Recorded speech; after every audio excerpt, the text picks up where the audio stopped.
Well, thank you for joining the ProLife team. My name is Kim Elliot.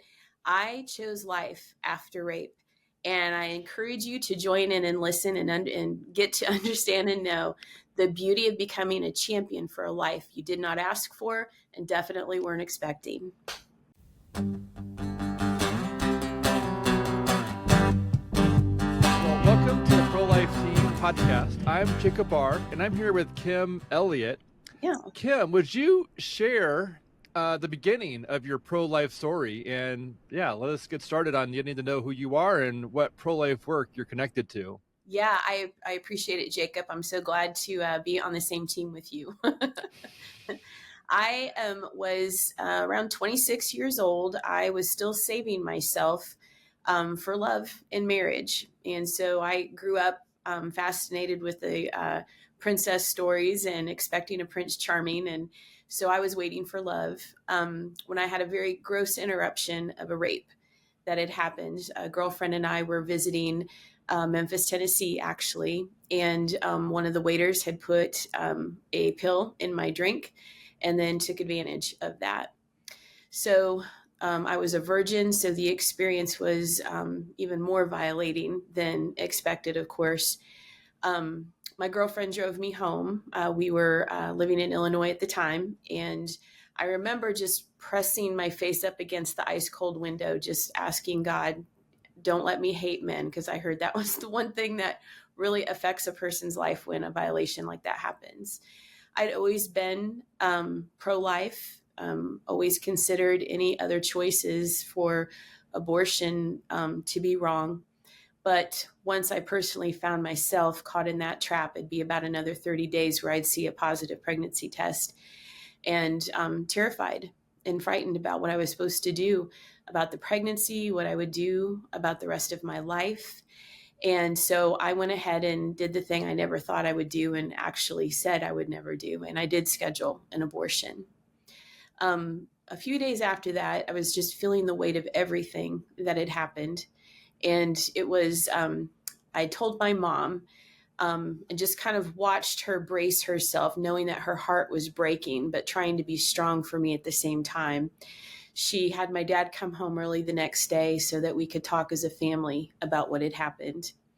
And as I was discussing what had happened and my plans to fix it, it was actually my dad who interrupted the conversation. And he said, Kim, abortion is murder, and we don't do that. And I'll tell you, Jacob, that one statement did two powerful things for me. First of all, it reminded me of my previous convictions that abortion really was wrong. But the second thing it did for me was it helped me to see that I was no longer alone now in my circumstances. I wasn't going to be alone in the decisions moving forward. So at that point, I did choose life. I canceled the abortion appointment and started to look into adoption. And so that's kind of where it started. So that's where it started. You let me know how much farther. No, that's good. Yeah, go ahead and keep going and tell us how the story continues. Yeah, we had gone through that. Was actually my first visit to a crisis pregnancy center. They were actually kind of new. This was back in the 90s, so there wasn't a lot of them, but my town did have one, very discreet, no billboards, no signs, just a quiet little storefront office. And the sweetest lady met me at the door and sat me down, and I told her that, I had already chosen life. I was considering adoption, and she wasn't quite sure what to do with me because it appeared as though she wasn't used to that people would be, moving forward with life and looking into adoption. So she was able to give me a file of families, and everybody sounded great, which actually made it a very hard decision again to try to figure out who is going to raise this baby, who's my first baby. And that was actually the family that I chose. I went through the pregnancy. I finally had my daughter and got to see her for the first time. And she was absolutely beautiful. And the adoptive family did come to town, and I did hand the baby over to the adoptive family. In the state of Illinois, there is 72 hours before the family can leave the state and that the adoption is signed. But I went home while they went to the hotel room, and it was really I still don't have a word for that experience, just this in between experience of going through this traumatic event, having a baby, placing the baby in somebody else's arms, and coming home with nothing, as if nothing had ever happened. I recall a time walking into Walgreens on our way home, and the girl at the counter asking me, "So, how's your day going?" And I was like, "You just have no idea what has just happened the last 9 months." Not that I Hmm. expected her to, but it was a very bizarre place to be in your thoughts. And went home, and just kind of found myself kind of zoning out a lot that first day, and then that night just not being able to sleep. And I think that I was really just trying to figure out what I was supposed to do with the rest of my life, because I didn't get my life back after I placed my baby. There was, the truth was, I wasn't going to be able to get it back. I was only going to get it redeemed. At that point, I had learned that my mom was in the next room, in her room with my dad, and she was praying. And she was just crying out to the Lord, saying that she really wanted to go get that baby back. And the Lord did speak to her heart through prayer. And He said, she's still yours. So she came in the next morning, and she told me that if I were to change my mind, that she would stay home and watch the baby while I worked. And it just opened another door of possibility. So my dad opened the first door to life. Adoption seemed to be the route, and I think it really bought me a lot of time to catch up with what happened. But by the time my mom walks in, she opens up another door of possibility. And the first thing I did was call a really close friend who was a single mom of twin boys. And I thought, there can't be any more of a challenge than twin boys who are 2 years old. So tell me everything hard about being a single parent. And there was nothing that she could say to change my mind. So my brother had just moved out 2 weeks before. My parents still had my baby bed from when I was little, and we did a makeshift nursery in our home. And I went to go retrieve my daughter, and I brought her home, and I just have not had a regret since. Wow. Yeah. So, yeah. So, with you sharing this story, well, here and sharing it before, where do you see God's fingerprints, or where do you, what are where are God's fingerprints in this story, and how did God answer prayer, as you in your story? I think that initially it was just a prayer of help. And He was bringing that through relationship with my parents. And then He was bringing it through relationships at church, of which I was not involved with at the time. But in a crisis like this, I can recall the reviewing adoptive parents, and my heart just longing for this baby to make sure that she knows Jesus. Where can I place her in a home where she's going to come to know Jesus for herself? And that was the first time that I realized what I was encountering was something that I also wanted other people to encounter, starting with my daughter. That was one of the fingerprints that happened. The option to actually get my life back, because I thought that's what I wanted. So for those 24 hours, I was back where I started. And I was not the same person. I was somebody's mom. So it was a completely different experience. So I think even in that, in God's providence, in that was this space of time for me to catch up with what I really wanted. And then the very fact that He was answering prayers, He answered it for my mother when I did change my mind. I had no idea how many people had been praying around us, hoping and praying that I would change my mind. So there was this celebration happening around me. And you just don't know. This would be early 90s, exactly where everybody's minds are in that kind of circumstance and situation. And so my church that I ended up going to actually questioned whether they should throw a baby shower or not. And that was one of the God fingerprints too, where it's like, no, she chose life. We're going to celebrate the choice. We're going to celebrate the life. And from that point forward, they were extended family to the two of us as I raised her. So that's more than a fingerprint. I call those big arms.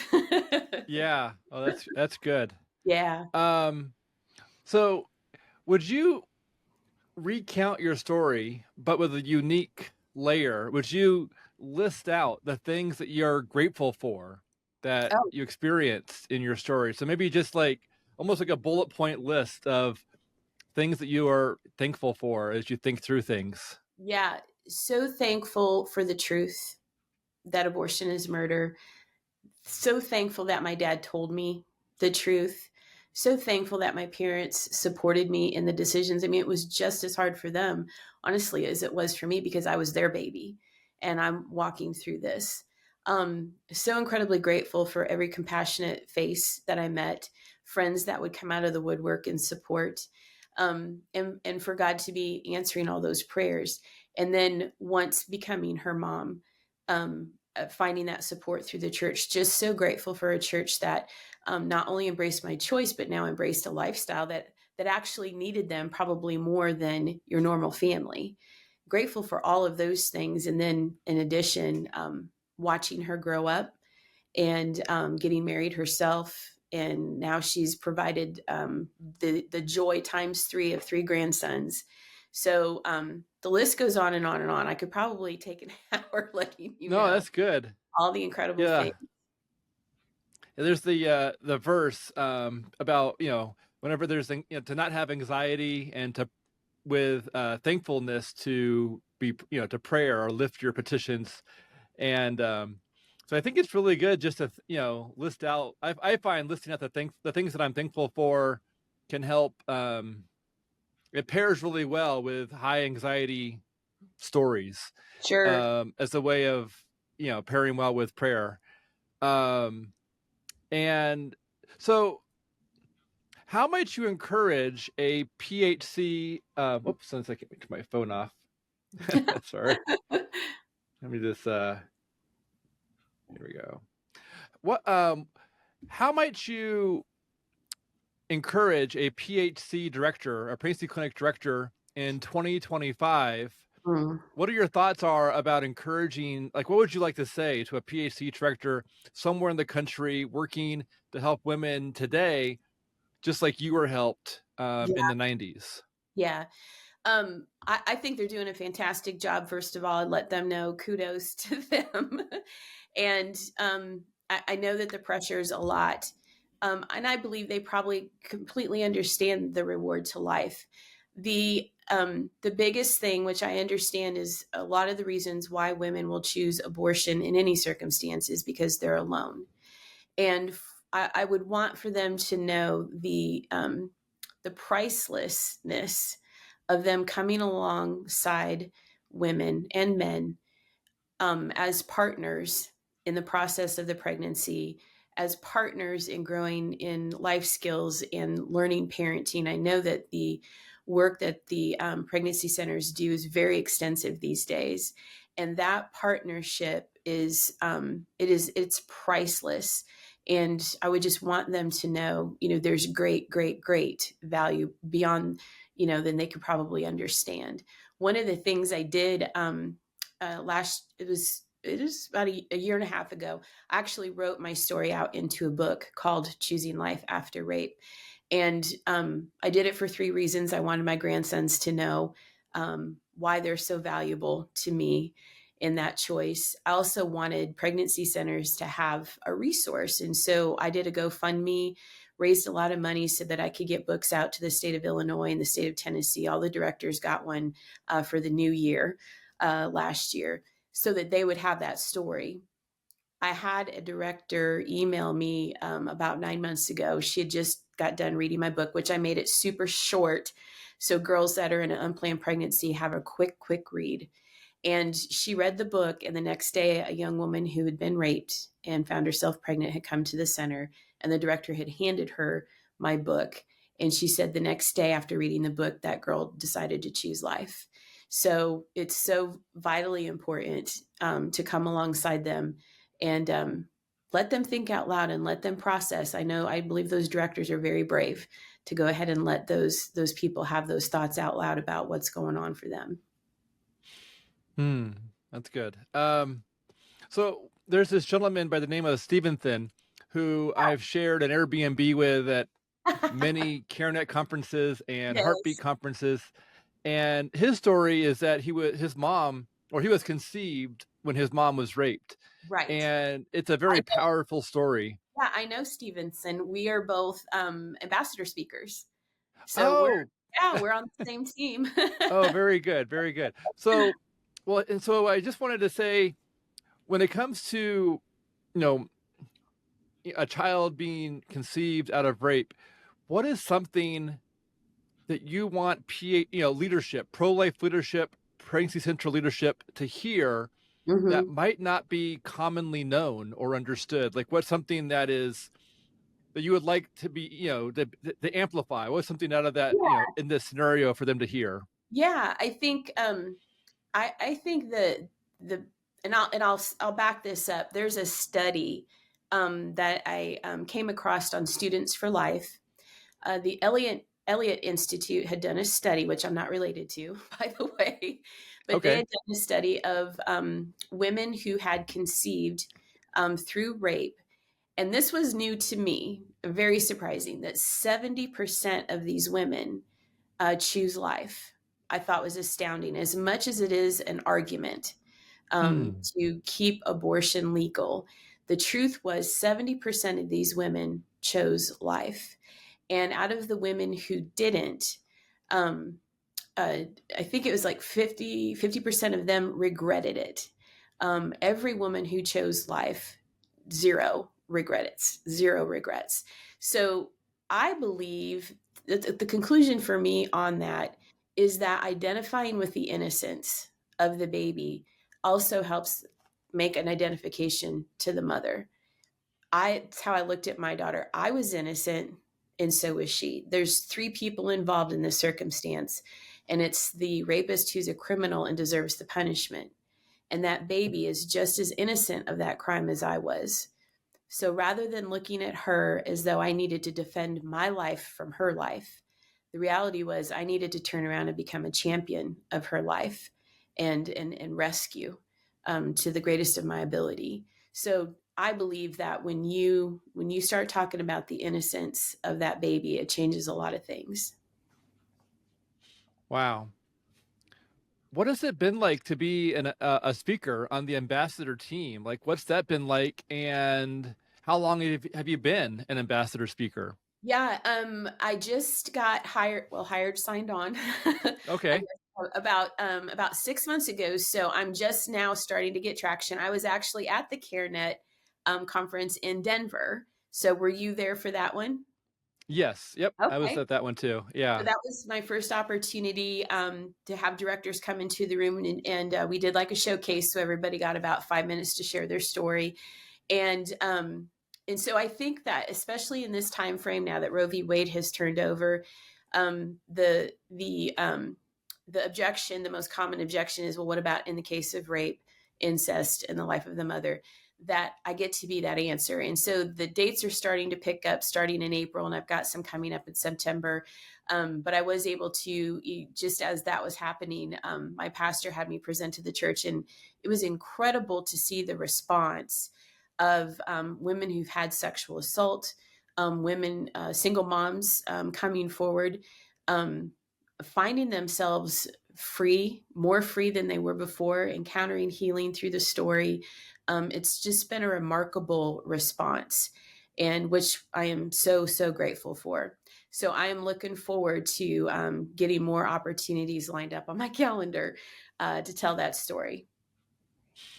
Well, that makes yeah, and based on Roe versus Wade being overturned, you're right. The fight over abortion in the case of rape is almost unchanged because of how that's often treated like an exception, Yes. and how life is different in that scenario. And but life is life, and it's not different. You're right, and Yes. it's innocent life. That's Hmm. really good to point out.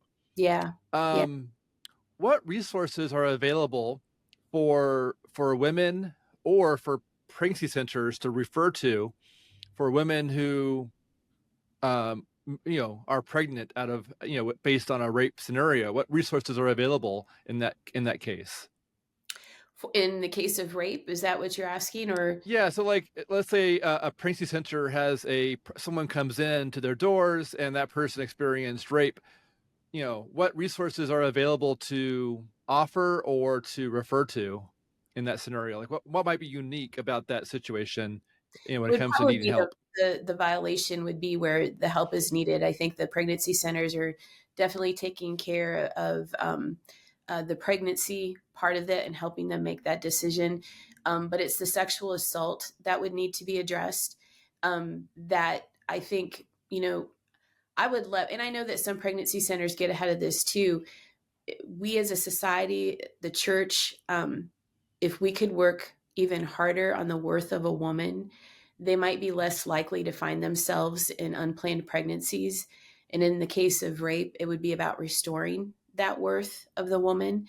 And so I would love to see those things implemented more, but definitely getting them in touch with professionals, counselors that understand how to help these women heal from a sexual assault.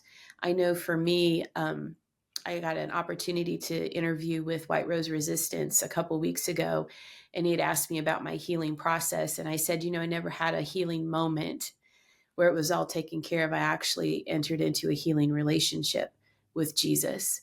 And so I find that that's the key answer, is to come into a relationship with Christ and allow his love to now, overcome the assault and grow in that is the best healing I know. Wow, that's good. Um, so the enemy likes to,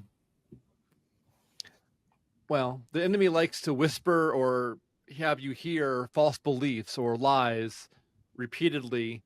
Um, Throughout this experience, what false belief did you get to expose as being false, whether about yourself, about others, or about God? And then, based on this really, based on the rape or this negative, very difficult event, what That false belief was overcome? Yeah, that I think one of the things is, and this would be one of the arguments out there, is that I would look at my daughter and be re-traumatized every time I saw her or thought about her, as though the rape would Yeah. happen all over again.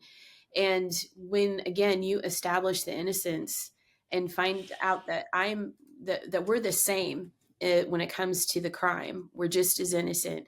That it was never, ever, ever true. And I think because I started from that place of innocence, I never had a traumatic experience in relationship with my daughter. She was always a joy. The fact that the stigma might work on her was something that I was very careful of, in helping her to understand that her worth and her value is not related to the violation at all, that she was actually a rewarding consequence of my choice. And so I always was able to make that separation happen. And she actually grew up with so much self-worth. It's hilarious. I don't know how it happened. I'm like, you did way better than I did.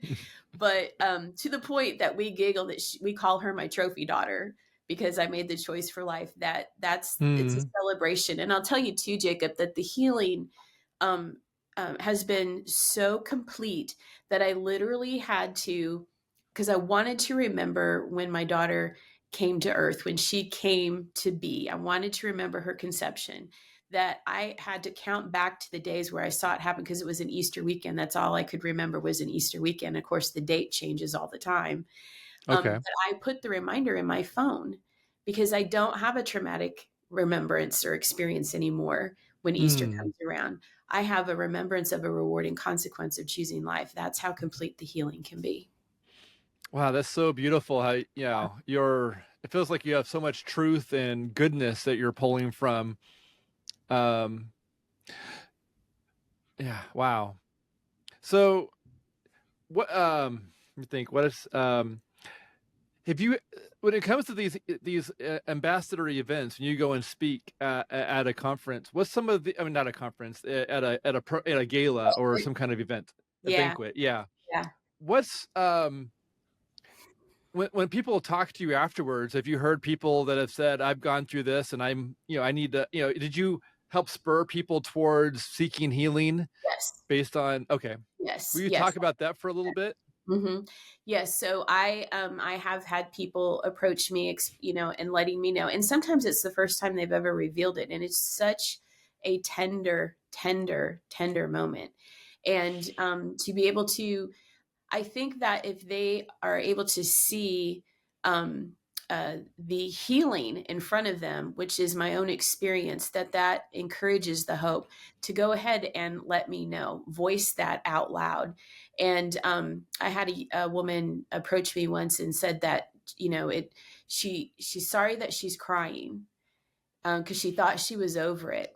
And I thought, how it's okay to cry, because that's the value that was lost is worth the tears. It doesn't mean you haven't been healed. And so there is a lot of opportunities to speak to healing, to speak to the pace of healing. It doesn't happen in an instant. Like I explained, it's in a relationship with Jesus. You give it to him and he's going to pace that out for you in a way that you can actually walk through it and receive well. Another response that I get that I appreciate so much is that for the first time, people feel like they have a um, real story to tell as they're going back to their jobs or back to their schools, back into their communities when they get into a conversation about the objections. And so when that objection comes up, everybody's sympathy fills in and they're like, yeah, I don't know what to say about that. But when they hear my story, they feel like they're equipped, that they're like, hey, I heard this story, I read this book. There's victory here, there's life here, and it's rewarding. And so that's been a real blessing as well to get that kind of response. Wow. It feels like what you're empowering people to do is to rewrite the narrative from a shame voice into a voice of And being a champion. a champion's Yeah. voice. Yeah. Yeah. That I think, and then that's huge. Like it's literally just flipping the narrative with like putting your eyes on Jesus instead of your eyes on, the ground. Yes. Yes. 100%. Yes. That's fun. Wow.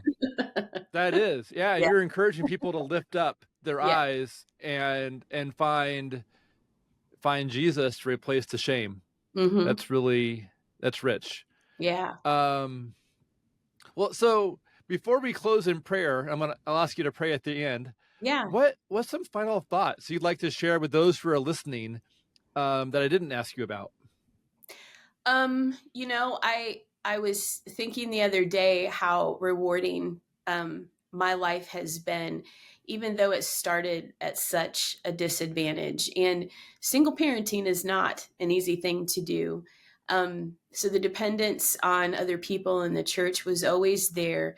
The love story that I had hoped for, I still got, and that nothing once it's given to God, he turns it all the way around, and it becomes such a source of life to other people, a real source of courage to other people. And these grandkids are just, I didn't know what a sweet reward that would be. I definitely wasn't thinking about grandchildren when I was choosing life, but now that I have them, I just can't get enough of them, and it's an incredible place to be. So there does not have to be an ounce of regret when you choose life after rape, not an ounce. Wow. How cool. Your story is like literally a story of, yeah, choosing to become a champion and give people hope to find healing in their own story. Yes. That's exciting. Well, Yes. thank you so much, Kim, for being on this podcast. Would you wrap up our podcast with a prayer with the expectation that those who are listening will participate in the Yes. prayer as they're listening? Yes. Father, I just want to thank you so much. First of all, thank you for Jacob and the work that he's doing, the fight that he stepped into. It's so great to meet another member of the team. And thank you for the audience who listens in, eager to hear, to know, and to understand how to be equipped for this narrative. As Jacob said, I am asking for your spirit of wisdom, revelation, knowledge, and insight to rest upon every director, upon every listener, to get a glimpse of the champion story, the healing story. The truth is that when we are choosing life, you yourself said you are the life. When we are choosing life, we are choosing you, we are choosing your ways. And I ask that you would just assure every listener that you will meet every single need in word and deed. Amen.